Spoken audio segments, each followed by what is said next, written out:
Эх орноосоо өөр газарт ашиг олох гэж ажил эрхэлж байгаа тухайн улсын иргэн шилгүй иргэдийг цагаач ажилтан гэж нэрлэдэг. Эх орондоо өөрийгөө болон гэр бүлийн хангалттай хэмжээнд тижээж сайхан амьдруулж чадахгүй, цалин хүс авч чадахгүй улмаас гадны улсыг зорж байгаа цагаач иргэдийн эрх бол хамгийн ихээр зөрчигдөж байгаа гэж учраас анхаарал тавих шаардлага тулгараад байгаа. Тэгвэл Монгол Улсын их сургуулиас жил бүр зохион байгуулдаг нэгдсэн үндэсний байгууллагын загвар хуралдаан дээр залуучууд дээрх асуудлыг голлон хэлэлцжээ.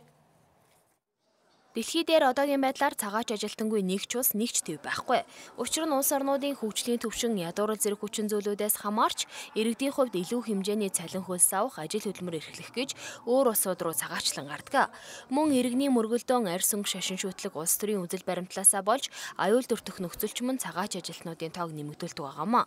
Тэгвэл 1990 онд нэгдсэн үндэсний байгууллагын ерөнхий ассамбле дэлхий дээрх бүх цагаач иргэд ба тэдний гэр бүлийнхний эрхийг хамгаалах тухай олон улсын конвенцийг батлан гаргаж байсан. Гэтэл энэ конвенцийг улс орнууд болоод иргэд хэрэгжүүлэх нь муу байгаагаас цагаач иргэдийн эрх зөрчигдөж, эрүүл мэнд амь насаараа хохирсоор байгаа гэлээ. Энэ хүмүүс нэг эдийн засгийн хувьд бол буурай хүмүүс байдаг.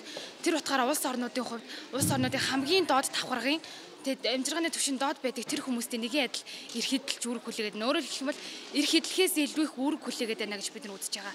Тэрнээсээ гадна болохоор тэднэрт ихэвчлэн бүх их ажлын байрнууд бол хаалттай байдаг. Тэрнээсээ гадна анх байгуулсан хөдөлмөрийн гэрээнээсээ шал өөр хөдөлмөрийн гэрээ одоо эрх зүйн байдлын хувьд ордуулсан нөхцөл байдалтай хөдөлмөрийн гэрээ авчираад яг энэ хөдөлмөрийн гэрээнд дагуу ажиллаа гэж тулгын шаарддаг байдал байгаа. Манай улсын хувьд гэх юм бол өнгөрсөн оноос эхсүүлээд одоо хүртэл ингээд цагаач иргэдийн эрх маш ихээр хөндөгдөж байгаа. Улс орон бүрт ингээд эрх нь хөндөгдөөд нас барах ингээд маш ноцтойгоор хохирох тиймэрхүү асуудлууд гарч байгаа. Энийг ойлгох өөрсдийн улсынхаа зүгээс хамгаалах тал дээр бодлого явуулж байгаа. Түүнчлэн өндөр хөгжилтэй орнуудын хувьд цагаач ажилчдыг хүлээн авч орон байдаг бол буурай хөгжилтэй орнууд цагаач ажилчдыг илгээгч орон болдог байгаамаа. Харин манай улсын хувьд илгээгч хүлээн авч гэсэн ангилалд аль алинд нь орж байгаамаа. Гэхдээ цагаач ажилчдын тоо улс орны хүн амын 1.3%-аас хэтрүүл үндэсний аюултай байдалд орлоо гэж үздэг байна. Тиймээс манай улсын хувьд цагаач ажилчдын квотыг тогтоож түүнийг нарийн баримтлах, мөн гадагшаа гарч байгаа цагаач иргэдийнхээ эрхийг хамгаалах тал дээр анхаарах хэрэгтэй байна. Цагаачлалыг хит олон иргэд татгаж байгаа оруулахгүй байх бодлого явуулж байгаа боловч яг бас өндөр чадвартай өндөр зэрэглэлийн ажилчдыг солилцож болно гэж тэгж ярьсан байна. Хууль бус цагаачлал болон эдрийг цэгцлэх тоо томшгийн олон цагаачлалын асуудлыг энэ дээр бууруулах тийм арга хэмжээ авагдаж байгаа л да.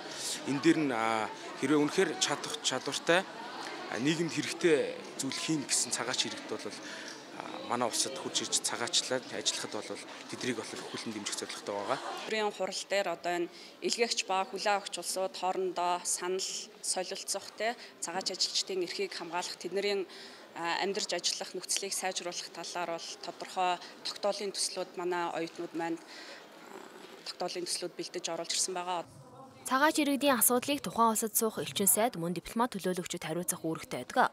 Гэхдээ иргэд ч гэсэн өөрсдөө тухайн улс орныхон тухай мэдээлэл болоод хууль эрх зүйн орчныг нь сайн судалж байж очих хэрэгтэй байна. Мөн залуучуудын хувьд юуны төрөнд улс орнууд цагаач иргэд болоод тэдний гэр бүлийн эрхийг хамгаалах тухай нэгдсэн үндэсний байгууллагын конвенцийг баримтлах хэрэгтэй.